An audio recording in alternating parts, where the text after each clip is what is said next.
Vamos começar o vídeo de hoje com uma grande pergunta: quem é você?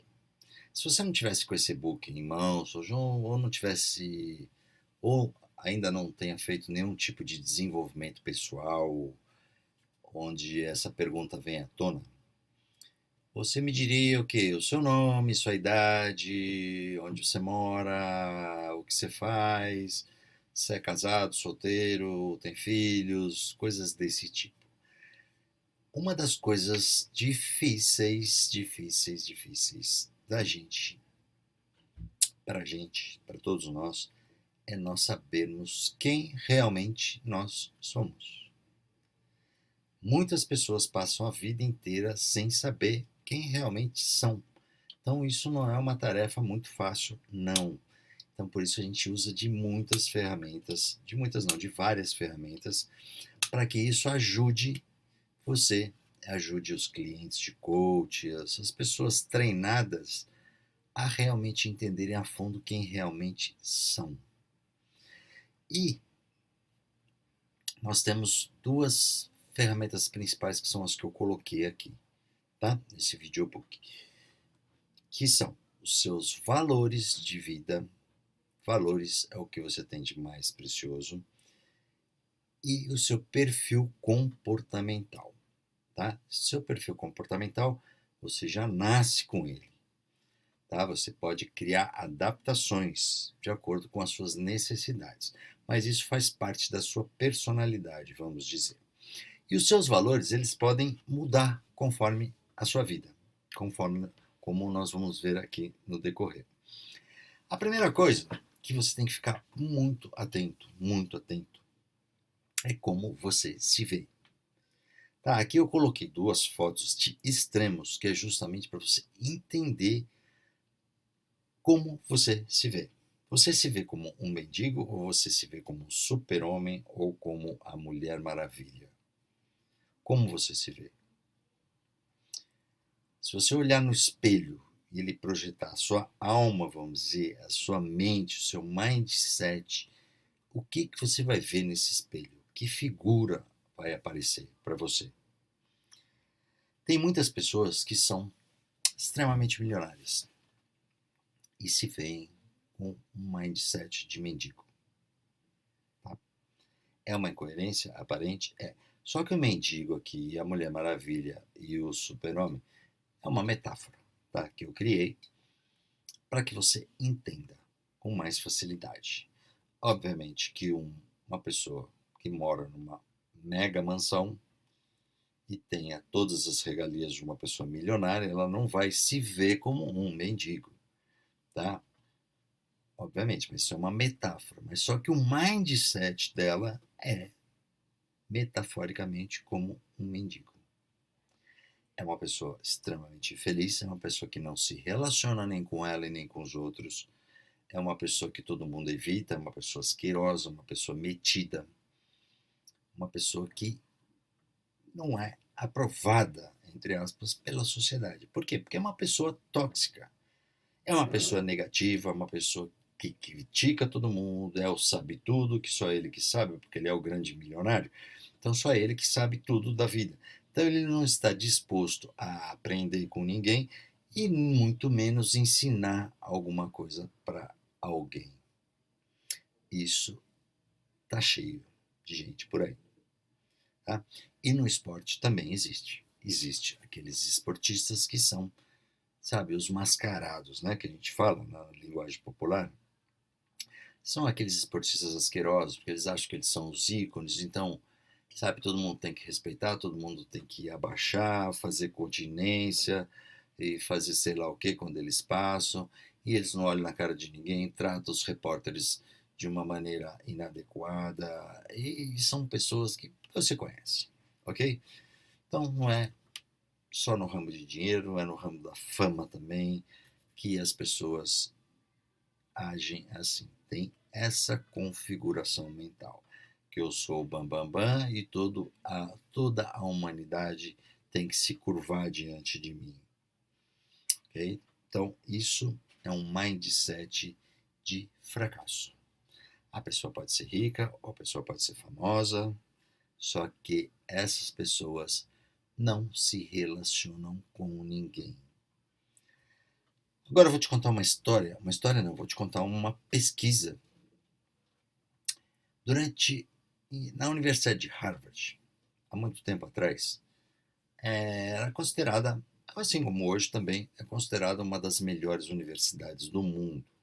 E naquela época era considerada a melhor universidade do mundo. Então os dirigentes, os professores, sabe, as pessoas que dirigiam a universidade, tinham em mente que os estudantes de Harvard eram as pessoas mais felizes do mundo. Por quê? Porque elas estavam em Harvard, a maior universidade, a melhor universidade, quer dizer, do planeta. E elas saem dessa universidade já com bons empregos, boas colocações, já dentro do sucesso. Então, essa universidade, na mentalidade dessas pessoas que dirigiam, já era o sucesso. Já fazia parte do sucesso. Porque era muito difícil, assim como é hoje também, você entrar em Harvard. E mais difícil ainda é você se manter lá dentro e aguentar toda aquela carga e toda aquela pressão.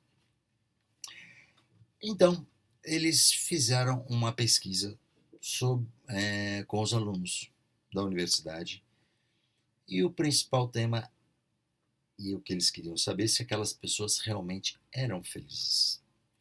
E para grande surpresa de todos, 85% dos alunos eram infelizes. Então daí começou a se estudar. Os cientistas de Harvard, que lá sempre foi lotado de cientistas, né, de várias áreas. Então esses cientistas começaram a estudar a felicidade. E daí estudaram a felicidade durante 80 anos. A universidade como um todo. Entrava um cientista, o outro dava continuidade, saía um cientista, quer dizer, o outro dava continuidade, e foi nisso 80 anos.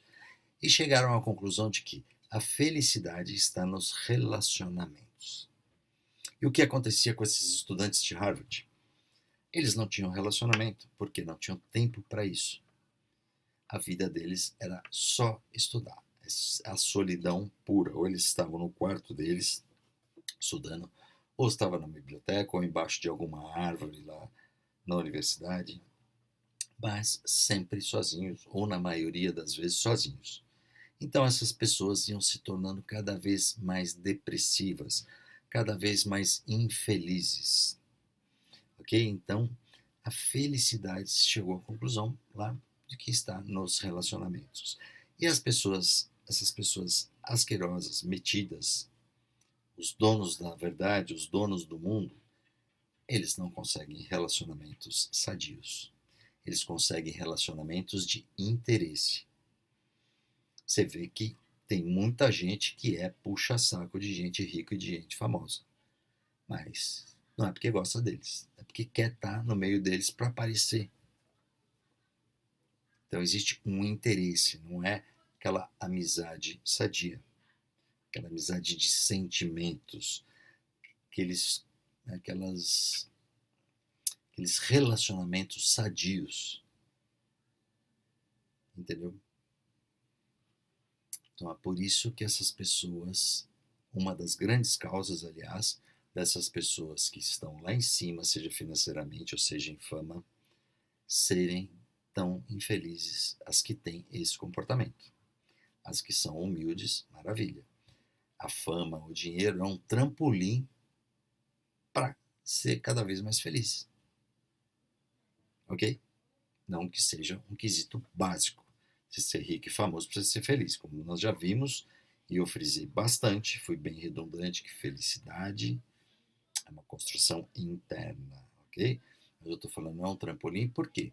Porque uma pessoa famosa ela tem muito acesso a muitas pessoas, então ela tem mais facilidade de conhecer maior número de pessoas e de escolher as pessoas melhores para o relacionamento dela, para serem amigas dela.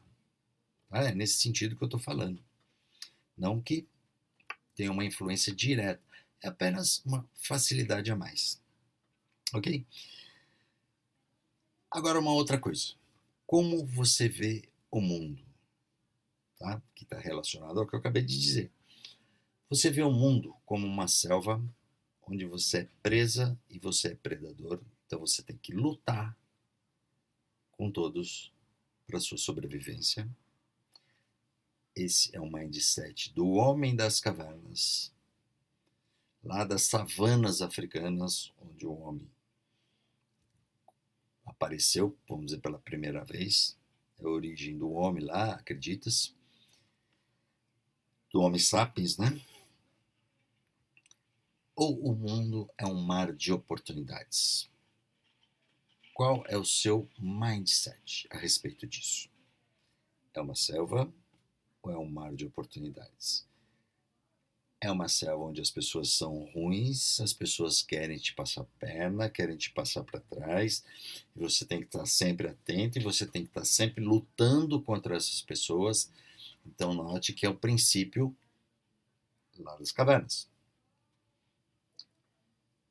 O nosso cérebro, nós temos um cérebro triuno, tá? Vou falar rapidamente sobre isso para não me alongar muito no vídeo. Nós temos um cérebro reptiliano, nós temos o nosso sistema límbico, que é o nosso cérebro emocional, e nós temos o neocórtex, que é o cérebro das minhoquinhas. Chama-se neocórtex porque é o último cérebro na evolução do próprio cérebro. O último cérebro, porque o cérebro ele foi evoluindo assim conforme, como um puxadinho, que é uma linguagem que os neurocientistas usam também. Então, de acordo com as necessidades dos seres vivos, o cérebro foi evoluindo. Mas ele foi de puxadinho. É o puxadinho assim, como de casa. Se você não sabe o que é, eu vou te explicar rapidinho. Então, uma pessoa pega um terreno, constrói 2 cômodos, tá? Uma sala e um banheiro. Então, na sala ele faz tudo. Tem a cozinha, o dormitório, a sala, é tudo uma coisa só. Então, aí ele junta um pouco de dinheiro que ele faz um puxadinho, ele faz mais um quarto. Então, a casa melhorou, né? Comporta melhor eles, aos moradores. Aí melhorou um pouquinho mais, ele faz mais um puxadinho. Então a casa dele já tem 2 quartos, uma sala, ou beleza, ou uma cozinha, um quarto, uma sala. Aí melhora um pouquinho mais, ele faz uma churrasqueira no fundo, ele faz outro puxadinho. Então, assim foi o cérebro durante todos esses centenas de anos de evolução, milhares de anos de evolução do cérebro. Que esse cérebro, nós temos o cérebro reptiliano, que eu falei, mas não expliquei, ou complexo R. O cérebro reptiliano ele tem esse nome porque é um cérebro encontrado nos répteis. E esse cérebro é responsável pela nossa sobrevivência.